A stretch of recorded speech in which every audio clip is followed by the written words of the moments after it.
K മുരളീധരനെ അനുനയിപ്പിക്കാൻ കോൺഗ്രസ് ശ്രമം തുടരുകയാണ്. മുരളി എപ്പോൾ മടങ്ങിവരും എന്നതാണ് ചോദ്യം. വട്ടിയൂർക്കാവ് വഴിയാകുമോ എന്നാണ് അറിയേണ്ടത്. മുരളീധരൻ ഞങ്ങളുടെ പ്രതിനിധി അല്ലമീനുമായി ഇന്നലെ സംസാരിച്ചു. വട്ടിയൂർക്കാവ് വിട്ട ശേഷം സംഘടന ദുർബലമായെന്നും മണ്ഡലത്തിൽ സജീവമായി തുടരുമെന്നുമാണ് കെ മുരളീധരൻ പറഞ്ഞത്. സൂചന വന്നു തുടങ്ങിയല്ലേ? അപ്പോൾ വട്ടിയൂർക്കാവ് തിരിച്ചു പിടിക്കാനാകുമെന്നാണ് മുരളീധരൻ പ്രതീക്ഷ പ്രകടിപ്പിക്കുന്നത്. വട്ടിയൂർക്കാവിൽ നിന്നും MLA സ്ഥാനാർത്ഥിയായി കെ മുരളീധരൻ വരാൻ കഴിയുമോ എന്നതാണ് ചോദ്യം. തള്ളിക്കളയാൻ പറ്റില്ല. അല്ലമീനുമായി സംസാരിച്ചത് കേൾക്കൂ. വട്ടിയൂർക്കാവിൽ സജീവമായിട്ട് പ്രവർത്തിക്കും. കാരണം വട്ടിയൂർക്കാവിൽ കഴിഞ്ഞ കുറേ കാലമായിട്ട് കോൺഗ്രസ്സിന് UDFന് ജനപ്രതിനിധി ഇല്ല. അപ്പോൾ അത് പരിഹരിക്കണമെങ്കിൽ ഇപ്പോഴേ എൻ്റെ പ്രവർത്തനം തുടങ്ങണം. വട്ടിയൂർക്കാവിൽ അതിന് ഞാൻ പോയതിന് ശേഷം ഒരു ബദൽ സംവിധാനം ഉണ്ടായിട്ടില്ല. പാർട്ടിയുടെ പ്രവർത്തനങ്ങൾ അല്പം താഴോട്ട് പോയിട്ടുണ്ട്. അപ്പോൾ അത് നേരെയാക്കി എടുക്കുക. അപ്പോൾ നല്ല പ്രവർത്തനം നടത്തിയാൽ ഇത് തിരിച്ചു പിടിക്കാൻ കഴിയും. അപ്പോൾ അതിന് പാർട്ടിയെ സഹായിക്കുക എന്ന് മാത്രമേ ഉള്ളൂ. മത്സരിക്കണോ വേണ്ടെന്നുള്ളതൊക്കെ പാർട്ടിയാണ് അന്ന് തീരുമാനം എടുക്കേണ്ടത്. അന്നത്തെ സാഹചര്യം അനുസരിച്ചാണ് തീരുമാനം വരിക. ആദ്യത്തെ ജോലി പാർട്ടിയെ ശക്തിപ്പെടുത്തുക. പാർട്ടി ഉണ്ടെങ്കിലല്ലേ നമുക്ക് നല്ല രീതിയിൽ ഒരു സ്ഥാനാർത്ഥിക്ക് പ്രവർത്തിക്കാൻ കഴിയുള്ളൂ. അപ്പോൾ അതിനുള്ള സംവിധാനം ഉണ്ടാക്കുക. അല്ല, അന്വേഷണ കമ്മീഷൻ്റെ ആളുകളിലൊക്കെ വിശ്വാസമുണ്ട്. റിപ്പോർട്ട് എങ്ങനെ കൈകാര്യം ചെയ്യുന്നതനുസരിച്ചാണ് തൃശ്ശൂരിലെ കോൺഗ്രസിൻ്റെ ഭാവി. ഞാനതേ പറയുന്നുള്ളൂ. അവർ സത്യസന്ധമായ റിപ്പോർട്ട് സമർപ്പിക്കുന്നതാണ് എൻ്റെ പ്രതീക്ഷ. അല്ലമീൻ തോട്ടുമുഖ് ചേരുന്നുണ്ട് കൂടുതൽ വിവരങ്ങളുമായി. Allameen, very good morning. അപ്പോൾ സംഭവങ്ങളൊക്കെ ഏകദേശം തെളിഞ്ഞു വരുന്നു. കെ മുരളീധരൻ വടകരയിൽ നിന്ന് തൃശ്ശൂർ വഴി വട്ടിയൂർക്കാവിലെത്തിയ നിയമസഭയിലേക്ക്. ഇതാണോ ഇപ്പോൾ തെളിയുന്ന രാഷ്ട്രീയ ചിത്രം? അതിനുള്ള ഒരു തയ്യാറെടുപ്പും നീക്കവും തന്നെയാണ് കെ മുരളീധരൻ നടത്തുന്നത്. ആ നീക്കത്തിന് പാർട്ടി നേതൃത്വത്തിന്റെ പിന്തുണയും ഉണ്ട് എന്ന് തന്നെയാണ് മനസ്സിലാക്കാനാകുന്നത്. കാരണം വട്ടിയൂർക്കാവിൽ സുരക്ഷിത സ്ഥാനത്ത് നിൽക്കുകയായിരുന്നു കെ മുരളീധരൻ. അവിടെ മുരളീധരൻ കൈപ്പിടിയിൽ ഒതുക്കി നിർത്തുകയായിരുന്നു. അവിടെ BJPക്കും ഇടതുമുന്നണിക്കും തദ്ദേശ തിരഞ്ഞെടുപ്പൊക്കെ വരുമ്പോൾ BJPയും ഇടതുമുന്നണിയും വലിയ മുന്നേറ്റം നടത്തുന്നു. കോൺഗ്രസും UDFും വളരെ പിന്നോട്ട് പോകുമ്പോഴും മുരളീധരൻ അവിടെ മത്സരിക്കുമ്പോൾ അവിടെ മറുത്ത് ചിന്തിക്കേണ്ട ഒരു സാഹചര്യം ഉണ്ടായിരുന്നില്ല. അങ്ങനെ ഒരു സുരക്ഷിത സ്ഥാനത്ത് നിന്നാണ് കെ മുരളീധരൻ വടകരയിലേക്ക് പോകുന്നു, പിന്നീട് നേമത്തേക്ക് വരുന്നു, പിന്നീട് തൃശ്ശൂരേക്ക് പോകുന്നു. അവിടെ പാതി ഇടറി വീഴുന്ന ഒരു സാഹചര്യവും ഉണ്ടാകുന്നു. സ്വാഭാവികമായും മുരളീധരൻ പറയുന്നത് ഇനിയുള്ള കാലം വട്ടിയൂർക്കാവിൽ ശ്രദ്ധ കേന്ദ്രീകരിക്കുമെന്നുള്ളതാണ്. അടുത്ത നിയമസഭാ തെരഞ്ഞെടുപ്പിന് വട്ടിയൂർക്കാവിൽ സംഘടനാ സംവിധാനം ശക്തിപ്പെടുത്തുക എന്നുള്ളതാണ് അദ്ദേഹം പറയുന്നത്. കാരണം കഴിഞ്ഞ കുറേ കാലമായി വട്ടിയൂർക്കാവിൽ UDFന് ജനപ്രതിനിധിയില്ല. താൻ വട്ടിയൂർക്കാവ് വിട്ടതിന് ശേഷം സംഘടനാ സംവിധാനം, പാർട്ടി സംവിധാനം ദുർബലമായി. അപ്പോൾ അടുത്തൊരു തെരഞ്ഞെടുപ്പിനെ നേരിടണമെങ്കിൽ നല്ലൊരു സ്ഥാനാർത്ഥി വരുന്നതിന് മുൻപ് തന്നെ അവിടെ സംഘടന വേണം, അവിടെ പാർട്ടി വേണം, അവിടെ പാർട്ടി സംവിധാനം വേണം. അതിന് പാർട്ടിയെ കോൺഗ്രസിനെ സഹായിക്കും വിധം അവിടെ സംഘടനാ സംവിധാനം ശക്തിപ്പെടുത്താനാണ് തന്റെ ശ്രമം എന്നാണ് അദ്ദേഹം പറയുന്നത്. കഴിഞ്ഞ ദിവസം കോഴിക്കോട് നിന്നും ഡൽഹിയിൽ നിന്നൊക്കെ മടങ്ങിയെത്തിയതിനു ശേഷം വട്ടിയൂർക്കാവിൽ അദ്ദേഹം സജീവമായുണ്ട്. വീടുകളിൽ കെ മുരളീധരന്റെ സാന്നിധ്യമുണ്ട്. കല്യാണ വീടുകളിൽ കെ മുരളീധരന്റെ സാന്നിധ്യമുണ്ട്. MLA ആയിരിക്കുമ്പോൾ എങ്ങനെയാണോ വട്ടിയൂർക്കാവിൽ മുരളീധരൻ പ്രവർത്തിച്ചത് സമാനമായ രീതിയിൽ അദ്ദേഹം ഇപ്പോഴും അവിടെ പ്രവർത്തിച്ച് പോരുകയാണ്. വരുന്ന നിയമസഭാ തെരഞ്ഞെടുപ്പിൽ കെ മുരളീധരൻ തന്നെ ആയിരിക്കുമ്പോൾ വട്ടിയൂർക്കാവിലെ സ്ഥാനാർത്ഥി എന്ന ചോദ്യത്തിന് അദ്ദേഹം പറഞ്ഞത് അത് അപ്പോഴത്തെ സാഹചര്യം കണ്ട് പാർട്ടി എടുക്കേണ്ട നിലപാടാണ്, പാർട്ടി തീരുമാനിക്കേണ്ടതാണ്. ഇപ്പോൾ സ്ഥാനാർത്ഥിത്വം തന്നെ മുന്നിലില്ല, പക്ഷേ അവിടെ വട്ടിയൂർക്കാവിൽ സജീവമായി ഉണ്ടാകും, വട്ടിയൂർക്കാവിൽ തന്നെ തുടരുകയും ചെയ്യും. പാർട്ടിയെ, സംഘടനയെ അവിടെ ശക്തിപ്പെടുത്തുക എന്നുള്ളതാണ് ലക്ഷ്യമെന്ന് അദ്ദേഹം പറയുന്നു. സ്വാഭാവികമായും കെ മുരളീധരന്റെ ആഗ്രഹവും താല്പര്യവും അടുത്ത നിയമസഭാ തെരഞ്ഞെടുപ്പിൽ വട്ടിയൂർക്കാവിൽ മത്സരിച്ച് നിയമസഭയിൽ എത്തുക എന്നുള്ളതാണ്.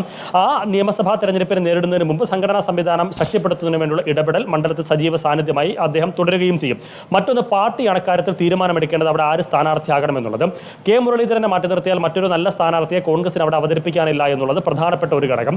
മറ്റൊന്ന്, കെ മുരളീധരൻ വട്ടിയൂർക്കാവ് വിട്ട് വടകരയിൽ പോയതും പിന്നീട് നേമത്ത് വന്നതും പിന്നീട് തൃശ്ശൂർ പോയതുമൊക്കെ പാർട്ടിയുടെ നിർദ്ദേശപ്രകാരം പാർട്ടിക്ക് വേണ്ടി നടത്തിയ നീക്കങ്ങളാണ്.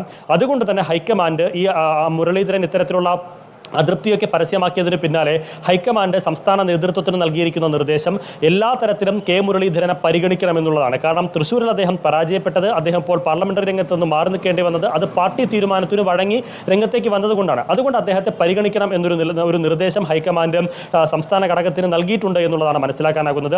ഇന്നലെ UDFന്റെയും അതുപോലെ തന്നെ KPCCയുടെ ഒക്കെ നേതൃയോഗം നടന്നു. അതിലൊന്നും അദ്ദേഹം പങ്കെടുത്തില്ല. അങ്ങനെ പങ്കെടുക്കാതെ വിട്ടുനിൽക്കുമ്പോഴും അദ്ദേഹത്തിനെതിരെ ഏതെങ്കിലും കടുത്ത നടപടിയിലേക്കോ കടുത്ത നിലപാടിലേക്കോ അല്ലെങ്കിൽ നിർബന്ധിച്ച് കൊണ്ടുവരാനോ ഒന്നും നേതൃത്വം തയ്യാറായില്ല. അങ്ങനെ ഒരു റിലാക്സേഷൻ കെ മുരളീധരൻ ആഗ്രഹിക്കുന്നുണ്ടെങ്കിൽ അത് അനുവദിച്ചു കൊടുക്കാൻ തന്നെയാണ് നേതൃത്വത്തിന്റെ തീരുമാനം. ഇന്നലെ UDF യോഗത്തിന് ശേഷം UDF കൺവീനർ വാർത്താ സമ്മേളനം നടത്തിയപ്പോൾ നമ്മൾ ചോദിച്ചു, ഇങ്ങനെ മുരളീധരൻ പങ്കെടുത്തില്ല, പല നേതാക്കളും അനുനയിപ്പിക്കാൻ ശ്രമിച്ചിട്ടും അദ്ദേഹം വഴങ്ങിയില്ല, എന്താണ് നിലപാടെന്ന് ചോദിക്കുമ്പോൾ മുരളീധരൻ അതാണ് ആഗ്രഹിക്കുന്നതെങ്കിൽ അദ്ദേഹം അത് തന്നെ നടക്കട്ടെ, തദ്ദേശ തിരഞ്ഞെടുപ്പ് അനുസരിച്ച് സജീവമാകുമെന്ന് മുരളീധരൻ പറഞ്ഞിട്ടുണ്ടല്ലോ, അതുവരെ ഒരു വിശ്രമം, ഒരു റിലാക്സേഷൻ മുരളീധരൻ ആഗ്രഹിക്കുന്നുണ്ടെങ്കിൽ നടക്കട്ടെ എന്ന് നേതൃത്വം പറയുമ്പോൾ അതിൽ നിന്ന് മനസ്സിലാക്കേണ്ടത് മുരളീധരന്റെ വികാരം മാനിച്ചുകൊണ്ട് മുരളീധരന്റെ താല്പര്യം കണക്കിലെടുത്തുകൊണ്ടുള്ള ഒരു തീരുമാനവും നടപടിയുമായിരിക്കും ഇനി അങ്ങോട്ട് മുരളീധരന്റെ കാര്യത്തിൽ പാർട്ടി നേതൃത്വം സ്വീകരിക്കുക എന്നുള്ളതാണ്. അങ്ങനെയാണെങ്കിൽ വരുന്ന നിയമസഭാ തെരഞ്ഞെടുപ്പിൽ കെ മുരളീധരൻ തന്നെയായിരിക്കും വട്ടിയൂർക്കാവിലെ ഒരു സ്റ്റാർ മണ്ഡലമായി മാറും. ഒരു ഭാഗത്ത് പ്രശാന്ത് ഉണ്ട്. ആ പ്രശാന്തിനെ നേരിടാൻ വേണ്ടി എത്തുന്നത് കെ മുരളീധരനാണ്.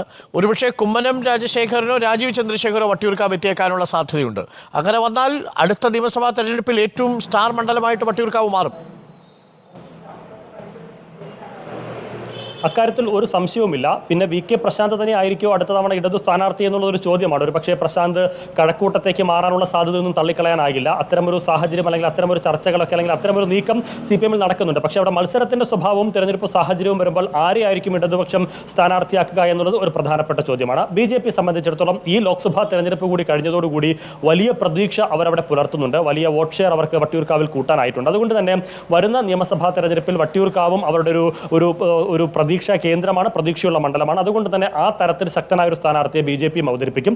മുരളീധരനാണ് അവിടെ വരുന്നതെങ്കിൽ സ്വാഭാവികമായും അതിശക്തമായിട്ടുള്ള ഒരു മത്സരമായിരിക്കും അടുത്ത നിയമസഭാ തെരഞ്ഞെടുപ്പിൽ വട്ടിയൂർക്കാവ് നടക്കുക എന്നുള്ള കാര്യത്തിൽ സംശയമില്ല. അവിടെ മുരളീധരനെ മാറ്റി മറ്റൊരു പരീക്ഷണത്തിന് കോൺഗ്രസ് നേതൃത്വം UDF നേതൃത്വം അങ്ങനെ ഒരു പരീക്ഷണത്തിന് തയ്യാറാകാനും സാധ്യത കാണുന്നില്ല. പിന്നെ തെരഞ്ഞെടുപ്പിന് 2 വർഷം ശേഷിക്കുന്നുണ്ട്. അപ്പോഴത്തെ രാഷ്ട്രീയ സാഹചര്യങ്ങൾ വേറെയായിരിക്കും, രാഷ്ട്രീയ സന്ദർഭങ്ങളും പശ്ചാത്തലങ്ങളും ഒക്കെ വേറെയായിരിക്കും. സ്വാഭാവികമായി അതനുസരിച്ചുള്ള മാറ്റങ്ങൾ വന്നേക്കാം. പക്ഷേ നിലവിലേതായാലും വട്ടിയൂർക്കാവിൽ ശ്രദ്ധ കേന്ദ്രീകരിക്കാൻ തന്നെയാണ് കെ മുരളീധരന്റെ ശ്രമം. സജീവമായി തന്നെ സൂചന നൽകിയിരുന്നു. അപ്പം ആ കാര്യത്തിൽ ഒരു തീരുമാനമായി. അപ്പോൾ കെ മുരളീധരൻ പൊതുജീവിതം ഒന്നും അവസാനിപ്പിച്ചിട്ടില്ല. അദ്ദേഹം രാഷ്ട്രീയ പ്രവർത്തകരായി തന്നെ തുടരുന്നുണ്ട്. അദ്ദേഹം വട്ടിയൂർക്കാവിൽ സജീവമായി തന്നെ സാമൂഹിക പരിപാടികളിലൊക്കെ പങ്കെടുക്കുന്നുണ്ട്. അദ്ദേഹം വലിയൊരു തിരിച്ചുവരവ് നടത്താൻ വേണ്ടിയാണ് എന്നുള്ളതാണ്. സാധാരണ നമ്മൾ പറയാറുണ്ടല്ലോ, സിംഹം പതുങ്ങുന്നത് എന്തിനു വേണ്ടിയാണ്? കുതിക്കാൻ വേണ്ടിയാണ് എന്നുള്ളതാണ്. അപ്പോൾ കെ മുരളീധരൻ വട്ടിയൂർക്കാവ് കേന്ദ്രീകരിച്ചുകൊണ്ട് തൻ്റെ രാഷ്ട്രീയ സമ്പർക്ക പരിപാടികളൊക്കെ തുടങ്ങുകയാണ്. ഔദ്യോഗികമായി അദ്ദേഹം KPCC പരിപാടിയിൽ പങ്കെടുക്കുന്നില്ല എന്നേ ഉള്ളൂ. പക്ഷേ തദ്ദേശ തെരഞ്ഞെടുപ്പ് ആവുന്നതോടുകൂടി വട്ടിയൂർക്കാവിൽ ഒരു കരുത്തുള്ള നേതാവായി കെ മുരളീധരൻ ശക്തമായിട്ടുള്ള റീ എൻട്രി നടത്തും എന്നാണ് നമ്മൾ മനസ്സിലാക്കുന്നത്. അപ്പോൾ ഒരു ചെറിയ ഇടവേള എല്ലാവരുടെയും ജീവിതത്തിൽ ആവശ്യമാണ്. ആ ഇടവേളയ്ക്ക് ശേഷം കെ മുരളീധരൻ തിരിച്ചുവരും. ഇന്നലെ കൃത്യമായ സൂചന നൽകിക്കഴിഞ്ഞു. കെ മുരളീധരൻ തന്നെയായിരിക്കും നിലവിലത്തെ സാഹചര്യത്തിൽ 2026-ൽ കോൺഗ്രസിൻ്റെ വട്ടിയൂർക്കാവിലെ സ്ഥാനാർത്ഥിയാകാൻ പോകുന്നത്. അങ്ങനെയാണെങ്കിൽ മത്സരം തീപാറും. വീണ്ടും ഒരു തൃശ്ശൂർ പോലെ ഒരു ക്ലാസിക് പോരാട്ടത്തിന് വീണ്ടും നമുക്ക് വട്ടിയൂർക്കാവിന് വേണ്ടി കാത്തിരിക്കാം. ഇനി 2026 പെട്ടെന്ന് എത്തിയാൽ മതിയായിരുന്നു അല്ലേ?